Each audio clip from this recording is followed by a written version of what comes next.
Welcome to our channel. Today we how to disable Slack Workflow Builder alerts to reduce automation noise. Easy tutorial step by step clearly. Open your Slack application. Navigate to the workspace where you want to adjust the workflow settings. Click on the workspace name at the top left corner of the Slack window. From the drop-down menu, select Settings and Administration. Next, click on Manage Apps. In the App Direct, click on the workflow to open its settings. Look for the option labeled Notifications. Toggle off the alerts for that workflow.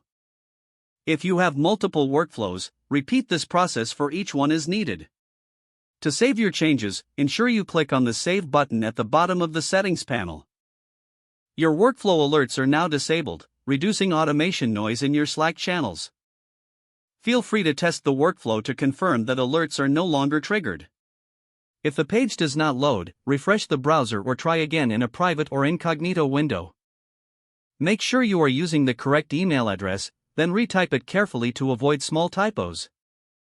If your password is not accepted, use the reset option and create a new strong password you can remember. Check your spam folder for verification or security emails, then complete any requested confirmation steps. Enable two-factor authentication if available to improve account security and reduce unauthorized access risk.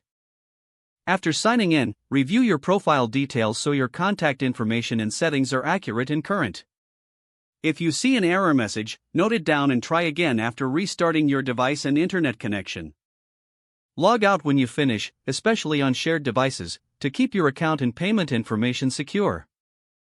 If the page does not load, refresh the browser or try again in a private or incognito window.